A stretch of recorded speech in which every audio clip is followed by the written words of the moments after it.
Larson, thank you for that. That's actually a perfect segue to a community question we have. Justin Zarian has sent in the community question. So I wanted to actually pull that up. I know we had something else planned, Nick, but I thought I had to take that. I had to take that shit, man. Okay. Just like you took that dick. I'll wait for you, Nick. Oh, you got it. You got that shit, baby. Oh, yeah, right there. It's right there. Oh shit. Let me read it for y'all. Everybody. Let's see. Okay. What makes for a good anti-hero? How much can a character be morally gray before it becomes an outright villain? Who wants to go first? No, hey, you know what? No, actually, I like when questions aren't thought about too much, and I just like to Oh shit! motherfucker, you know what I mean? Like, oh shit! It's like Nick, pick somebody. Oh, we can tell what your quiz is, Nick. We can tell. Hey, fuck you. So, Well, me, Marcus. How's it going? Yeah, you do this. What makes a good anti-hero? Let's see. Cut these guns. I guess someone who does, I guess, selfish things, but they have a good intention. Like if you see a child being abused and you, I don't know, kill the parent and raise the child yourself or drop the kid off at an orphanage. I mean that seems like a good anti-hero is your voice right now. Yeah, I was about to remember. say, it's kind of hard to take moral advice from Darth Vader here. that's funny. I'll say does this. bad things for the right reasons. Wait, Exactly, yeah. hold I on, agree Gosh, but go ahead, Austin. You say you had something? Or Oh Jay? yeah, I do remember when there was that Thor: The Dark World review Spill.com did. I remember Cyrus or Chris. He was talking about Loki was like essentially the most likable character of that movie, and yeah, that's probably one of the most exemplary definitions today is of anti-heroes. He's someone who's the smartest person in the room. Does more bad than good, but has heroic aspects about himself. Was like the definition he gave.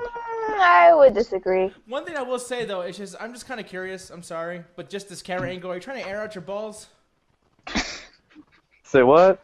Really? Did you have to stop the show to ask that? Nick. I don't know. It That's so immature. That was just sitting so far in the front of his head, he had to say something. So Yeah, that's what I thought too. I kind of agree with Skulls. Like Loki is really not an anti-hero; it's more of a villain because he actually tried to definitely. end the world. Because he's someone who doesn't want to be redeemed. Like Thor wants him, like, hey, I know there's good in you or whatever, and he's like, no, I'm good here. I'm gonna keep doing this horrible stuff. I'm gonna keep killing all of these people. Like he doesn't want to be redeemed. That's Well, the that's the difference. token though. If somebody sees good in him, that means that he does something good. I mean, there's not. But he hasn't done anything good. Like Thor thinks that he still sees his brother there, like from when he was a kid. But Loki isn't that person. He wants to see good in him, but Loki is not a good person. I guess I can see that. I'm the same guy who said Denzel Washington was a anti-hero in the Training Day, so I will just stay out of this one. But honestly, I think one of the greater evils is being able to justify horrible actions, and I think that's probably the biggest split between hero, anti-hero, and villain.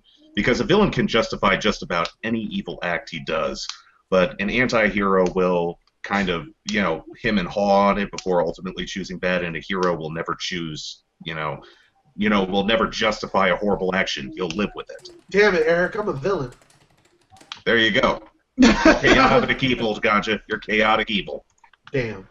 Chaos said the anti-hero has their own morals. They may be questionable to normal people, but they follow a moral code. And one of the better examples of that would have to be Daredevil and the Punisher. And how that show did it was so perfect, too, because you kind of sympathize with him. Like, he lost his family to crime, so it's just like anybody would just flip their fucking shit and be like, these criminals have got to go. Oh, yeah. His great line in there is like, you hit them, they get back up. I hit them, they stay down. They stay down, exactly. And you can't argue with that logic. But Allie seemed like you had a point. He was like, what do you think is a good anti-hero? Yeah, I had in mind. I had in my mind Punisher, but I think a good anti-hero would be someone like Catwoman, where she doesn't always choose the bad thing. Like her intention is like go steal this and that, but when the time arises where she's stuck between like doing something good to save like maybe the world or something else might not as major, but like if Batman's in trouble, she will choose Batman over those jewels over there.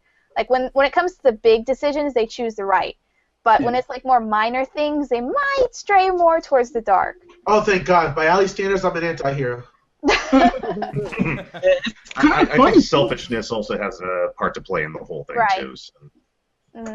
That perfect explanation, too, makes me think back to Batman Arkham City, where, like, basically the whole events of the game, win or lose, is basically pretty much on Catwoman. It's like, do you want Joker to win? Catwoman in the ass. Goddamn. Correct. But it's like, you want Catwoman to, you want Batman or Joker to win? Then yeah, you can let Catwoman be selfish. Do you want Batman to eventually save the day? Then Catwoman says, fuck it, I gotta save Batman. So yeah. One that kind of comes to mind that hasn't mentioned is video game characters. There's a lot of really good anti-heroes there, and this is kind of a spoiler for The Last of Us, but I think that in a lot of ways Joel is an anti-hero, because like by the end of the game he's totally a villain in some eyes, but he's a hero to Ellie. He's a little too pragmatic to be a villain in my eyes, considering the whole thing that happened at the end. But he goes out and he kills all those people. Like, isn't there a part where someone's saying, like, that's the guy who killed all our men, who killed all our friends? Like, that's like a big aspect. For what they were going to do to Ellie. That is true. Another one I was man, you hurt me. But when you spoilers again. But basically, Ellie was the answer to curing everyone, like to stop the whole entire zombie outbreak. And yes, but in order for that, it's okay. And because Joel just took her, well, he screwed over the whole world basically, like all of the people who are existing now. So, in a way, that is a very anti-hero, kind of almost on the borderline villain, because even though he was saving Ellie, this innocent girl, everyone else just is going to end up dying, like in a way, like a lot of people are. Yeah, but the act of sacrifice needed to be hers. That other people can't decide to sacrifice you for the greater good. That is an act of ability. Bullshit! I go Game of Thrones on her ass quick. But there's a part I beat the game 6 times. Ellie says at one point, like, if we get there, you'll let me die. But that's besides the point. I didn't want it to turn this into a conversation about that. I was gonna say also a really good anti-hero is the characters from like open world games, specifically GTA 3. That character is really good. I forget what he has some tragedy behind him, but you play as him and it's fun and the character you like. Trevor was also another good GTA character that also had the same backstory. Like you can actually make him change his ways towards the end, but he was still a criminal at heart. Yeah. Who was it? Nico Bellic from the 4th one.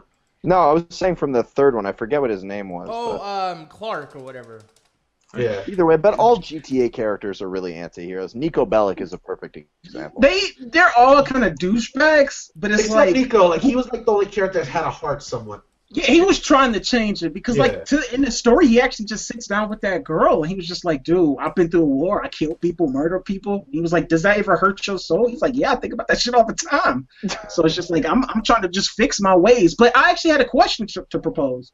Do y'all think it's a difference between an anti-hero and just a sympathetic villain? Say somebody like Mr. Freeze? So, which side would he be on? Would he be an anti-hero? That's actually a good question. Or would he be a sympathetic villain? Because he's a sympathetic villain, definitely.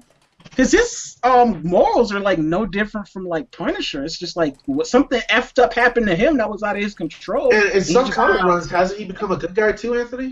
Sometimes. But the difference is that Punisher believes he's doing good. Like he's killing off, even though he's not, you shouldn't kill people, but he's killing people who have really murdered other people countless of times, have done horrible things. So he's killing other villains. Whereas Mr. Freeze doesn't care who gets in the way. He could be an innocent person or not. He will kill you just so he can save his wife.